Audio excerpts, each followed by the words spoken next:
et soyez les bienvenus pour cette nouvelle vidéo qui est un peu spéciale car je vais tester pour vous une carte graphique Nvidia, la GeForce GTX 690, alias le monstre. Ce tuto est dédié plus particulièrement aux professionnels de l'audiovisuel, c'est-à-dire les personnes qui travaillent notamment dans le montage ou alors dans les effets spéciaux ou animation. Les personnes qui veulent savoir quelles sont les cartes graphiques qui peuvent être intéressantes pour leurs besoins professionnels. Je vais tester en faisant en fait une comparaison entre mon ancienne carte graphique, c'est-à-dire la 560 Ti, et la nouvelle, donc la 690, notamment une comparaison de gains en performance sur les logiciels Premiere Pro et After Effects CS6. C'est parti pour le test. Avant de commencer, je voudrais préciser que dans ma présentation, effectivement, je parle de pro de la post-prod, mais je pense vraiment aux personnes qui s'y mettent, qui commencent là-dedans et qui cherchent à faire leur tour. Parce que Adobe comme Nvidia vont conseiller aux pros d'être plutôt dans la gamme quadro, voire des quadros avec du Tesla. Mais là, entre la 690 qui est donc dans les 1000 € et les quadros, on va doubler voire tripler de prix. Donc là, on va vraiment voir le pour et le contre, on va tester les capacités de cette carte graphique et voir ce qui peut être intéressant dans le travail en fait des logiciels Premiere Pro et After Effects. Donc pour commencer, dans l'ordre, les tests que j'ai fait, en premier, mon petit côté gamer, j'ai voulu lancer 3D Mark 2011. 3D Mark 2011 est un logiciel qui teste les capacités des cartes graphiques. Et donc j'ai lancé 3D Mark 2011 avec ma 560 Ti et ensuite avec la 690. Pareil avec un autre logiciel qui est un peu du même principe, qui booste au taquet les cartes graphiques et donc qui arrive à les noter. Ça s'appelle Furmark. Donc dans les deux cas, on va avoir un résultat, une note des cartes graphiques. Pareil, je l'ai lancé, ça ressemble, c'est un peu space d'ailleurs, ça ressemble à une espèce de petit donut poilu qui est dans un univers genre Pandemonium. Bref, en tout cas, voilà, j'ai lancé ces deux softs et on va pouvoir comparer ma 560 Ti avec ma 690. Alors, je vais pouvoir vous montrer que les résultats en fait des deux logiciels Furmark et 3D Mark, parce qu'il empêchait l'enregistreur d'écran d'être lancé, à mon avis, pour avoir le maximum de capacité de l'ordinateur. Donc on va pouvoir comparer avec les deux résultats. Ensuite, et c'est ce qui va nous intéresser le plus, j'ai fait un test de rendu sur After Effects CS6. Nous allons donc faire maintenant la comparaison des deux cartes graphiques avec ce rendu. Pour situer un peu la qualité de rendu et la complexité de la vidéo, c'est une vidéo de 5 secondes Full HD avec un texte extrudé à 50%, avec une intensité de réflexion à 100%, donc chromé, avec un calque d'environnement, un sol avec une lumière pour éclairer et donc faire des ombres, et enfin une qualité du lancer de rayon à 20, ce qui est déjà beaucoup. Alors je vais lancer le rendu, donc là avec ma 560 Ti, je vais donc mettre la qualité au max, enfin du moins du résultat final, et je vais vous lancer en timelapse le rendu de la 560 Ti. Je ne vais pas faire aussi pour la 690, sinon on va avoir une vidéo d'1 heure. Et vous allez voir donc le résultat. J'ai oublié de préciser aussi qu'il y a un mouvement de caméra 3D dans cette vidéo. Et je l'ai exporté en format AVI non compressé. Et bien voilà, le temps de rendu est devant nous. La 560 Ti a mis 47 minutes et 34 secondes pour faire le rendu de cette vidéo. Bon, maintenant que j'ai fini les tests avec ma 560 Ti, on verra plus tard les résultats de Furmark et de 3D Mark. On va installer avec mon ami Julien la GTX 690 dans ma tour. Alors voilà Juju, pro de l'informatique, et voici ma tour, donc ouverte, et une petite GoPro pour le timelapse. Donc ici ma 560 Ti, et là nous sortons donc la GTX 690. C'est pas pour rien que je l'appelle le monstre. Donc voilà, un gros ventilo, une jolie signature, produit bien fini. Donc comme vous pouvez le voir, il y a 3 entrées DVI et un port display si je ne m'abuse, et 2 entrées d'alimentation. Donc c'est parti, un petit timelapse aussi de l'installation. Alors 2-3 explications pendant le timelapse. Donc déjà, la GTX 690 va vous demander minimum 650 watts. J'ai dû ajouter un câble d'alimentation sur mon Alim. Donc il vous faut une bonne alimentation. Moi j'avais par exemple une Be Quiet 750. C'est très bien, mais je pourrais pas mettre de deuxième carte graphique. Ensuite, attention à la taille de la carte graphique. Elle est beaucoup plus longue que la 560 Ti. Et là, comme on peut le voir, ma tour était juste et du coup, mon disque dur gênait pour mettre la carte graphique. Donc, on a changé de bus. Donc, on vérifie bien que la carte est bien enclenchée dans le bus. On branche les deux alimentations. Et voilà, la 690 est installée. Sympa, non ? Si vous voulez plus de détails sur les capacités techniques de cette carte graphique, je vous invite à aller sur le site Nvidia, qui est en français et qui est très bien expliqué. Bien, maintenant que ma 690 est installée dans l'ordinateur, on va retourner dans After Effects et on va faire le rendu de la même animation. Alors avant tout, j'ai bien remis le logiciel à zéro pour être sûr qu'il ne se serve pas du rendu que j'ai fait au préalable. Et j'ai donc lancé le rendu, je vous épargne le timelapse. Et voici donc le résultat final. Attention, roulement de tambour. Voilà le résultat. Le logiciel a mis 20 minutes et 27 secondes pour faire le même rendu que tout à l'heure. C'est-à-dire que là, j'ai divisé par 2 mon temps de rendu par rapport à celui de la 560 Ti. Alors là, entre nous, quand on nous dit qu'on peut diviser par 2 notre temps de rendu dans notre métier, c'est certainement pas anodin. Je pense que vous serez d'accord avec moi. Allez, on passe un petit peu à autre chose. Maintenant, on va voir le détail des scores que mes deux cartes graphiques ont eu sur 3D Mark 2011 et sur Furmark. Alors là, comme vous pouvez le voir, il y a le détail des scores. Là, c'est ma 560 Ti. Donc, comme vous pouvez le voir, le 3D Mark score, c'est P4916. Donc, en score graphique, 4544. Maintenant, on passe au score de la 690. C'est quasiment le double. Voilà. Là, le graphic score, on est à 9072. Donc là, après, tout ce qui est en graphic test, on explose tout simplement la 560 Ti. En double. Hein. En double. Là, la 560 Ti, on n'avait quasiment pas d'image seconde assez fluide. Que là, on a de quoi faire pratiquement un ralenti. Voilà, donc ça, c'est tout simplement hallucinant au niveau de la différence de score. Maintenant, on va passer à Furmark. Donc on repasse à la 560 Ti. Alors mon score c'est 1285 points et ma moyenne d'images secondes c'est 21 images secondes. Donc pas super fluide. Voilà, donc là bon elle est montée à 70 degrés, nanana. Je passe maintenant à ma 690 et là encore une grosse différence parce que le score, donc comme vous le voyez 2495 points avec une moyenne de 41 images par seconde. Pas mal du tout, quasiment la même chaleur, hein, puisque là je suis à 71 degrés. Hein. Ben, on voit qu'il y a quand même une nette différence entre les deux cartes graphiques, ce qui est assez hallucinant.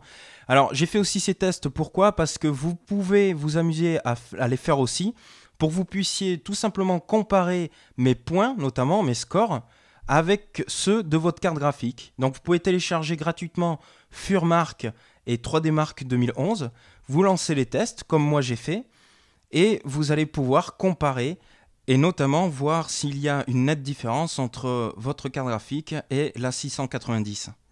Allez, on passe à Premiere Pro maintenant. Alors, au niveau des rendus, bon, par contre, mea culpa, j'ai pas pu faire de screenshot. Là, il n'y aura pas beaucoup de différence sur un rendu final. J'étais passé sur ce plan avec des retouches de 10 minutes des brouettes à 8 minutes et des brouettes. Bon, du coup, ça fait à peu près 20%, quoi, ce qui est déjà pas mal. Par contre, les vraies différences, on va les sentir sur le travail en direct. Par exemple, quand on applique des effets qui sont justement boostés par la carte graphique, comme le correcteur chromatique tridirectionnel. Donc, on peut le retoucher et faire lecture.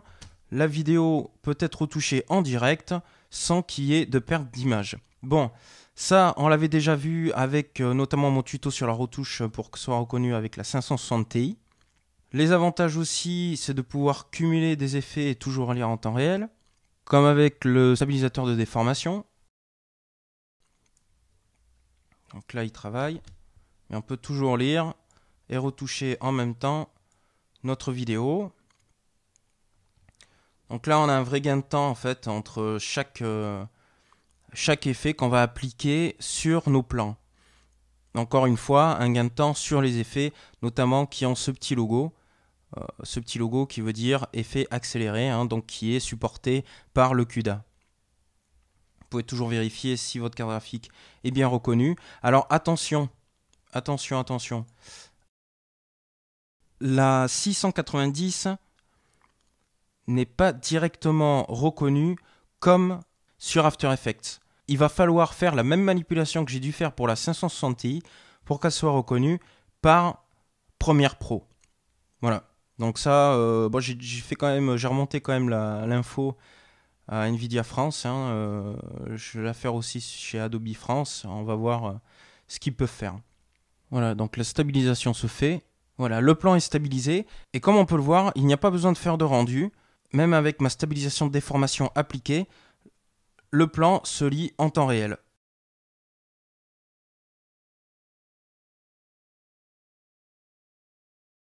C'est vraiment efficace, on a un vrai gain de temps au moment du travail en direct, lors d'application d'effets dans notre montage. Ça aussi, ça n'a pas de prix, quoi. Au niveau du travail d'un montage, gagner du temps sur tout ce qu'on rajoute comme effet. J'espère qu'il y aura de plus en plus d'effets qui seront accélérés par le CUDA dans Premiere Pro, aussi bien que dans After Effects. Un point positif aussi sur le fait que la carte graphique ait 3 entrées DVI. Comme vous pouvez le voir, eh bien, on va pouvoir y brancher un 3e écran et avoir le résultat final en direct sur le 3e écran de ce qu'on travaille dans notre montage. Par exemple, c'est intéressant, si on a un réalisateur, mettre un écran pour lui qui ne vienne pas nous souffler derrière les oreilles, un truc que j'aime pas quand je suis en train de faire du montage. Voilà, donc ça c'est un petit avantage aussi pour les monteurs d'avoir ce 3e écran pour que la personne qui donne des directives puisse regarder en fait le résultat final. Allez, pour le plaisir, je vous fais en temps réel comment réagit mon After Effects avec ma nouvelle 690. Alors, je vais créer un projet. Voilà, 3D. Avec un calque. Voilà, un solide. Je vais mettre un texte test. Voilà. Je vais le transformer en 3D. Je vais regarder la qualité de mon lancer de rayon. Là, on va le mettre pour commencer à 5. Alors, comment ça réagit déjà à 5? Ah, ça bouge déjà plutôt pas mal. Alors, on va extruder tout ça. 50. Réflexion 100. Alors, on va créer une lumière.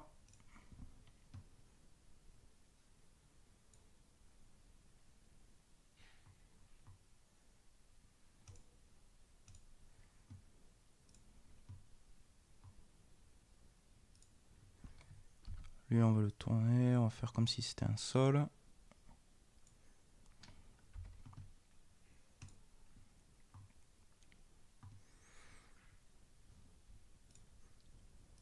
On va mettre de nouveau un environnement.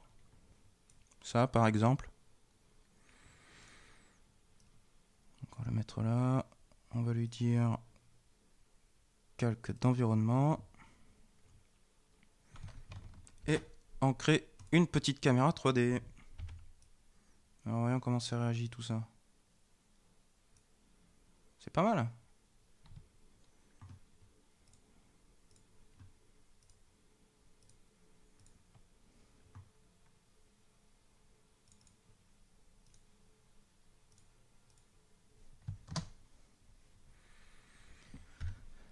Alors, donc là on est en Full HD, on est en qualité 5.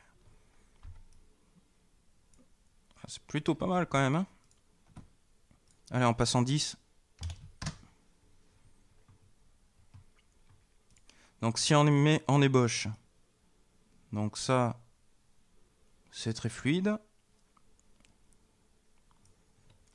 Maintenant, si on met en qualité finale, ça charge. Hop, ah ben voilà, nickel. Vous pouvez remarquer, si vous comparez avec mon ancien tuto qui était de faire reconnaître la 560 Ti dans After Effects, vous allez voir que j'étais allé en qualité 10 et je crois même en qualité 20. Vous allez voir que eh bien, le logiciel ne réagit pas du tout de la même manière. On va rajouter une petite ombre. Projeter une ombre. et projeter une ombre. Voilà.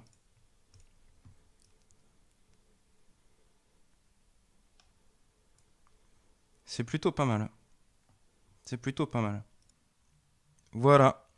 Eh bien, c'est fini. Voilà les tests que j'ai voulu faire pour voir les capacités de cette GTX 690. J'espère que cela vous paraît pas mal et que ça vous a parlé par rapport au test que j'ai fait. Maintenant, eh bien, je vais faire une petite conclusion. Alors, en conclusion, rapide parce que c'est pas mon truc. La GeForce GTX 690 est tout simplement un monstre. Elle tourne vraiment bien, elle est efficace. Que ce soit sur After Effects comme Premiere Pro, on sent vraiment une nette différence qui nous permet de travailler plus rapidement. Au niveau des jeux vidéo, je ne vous l'ai pas montré, mais on pousse tout simplement tout à fond. C'est monstrueux. Ça, c'est à part. Et voilà, niveau professionnel, c'est assez hallucinant les différences de temps de travail. Maintenant, effectivement, ça a un coût, 1000 €. Je trouve ça cher, mais comparé aux autres cartes graphiques de niveau professionnel comme les Quadro et ainsi de suite, ça reste un très bon, pour moi, très bon rapport qualité-prix. Voilà. Donc, si vous avez d'autres questions techniques ou alors d'éventuels tests que j'aurais pu faire, n'hésitez pas à me contacter sur mon mail ou dans ma page Facebook. Venez d'ailleurs sur la page Facebook pour voir des news hebdomadaires. Et enfin, abonnez-vous à la chaîne pour voir les prochains tutos. D'ailleurs, il y en aura de nouveaux sur les cartes graphiques Nvidia. Et notamment là, les prochains sont sur les logiciels Premiere Elements 11. Donc, je vous dis à très vite pour de prochains tutos.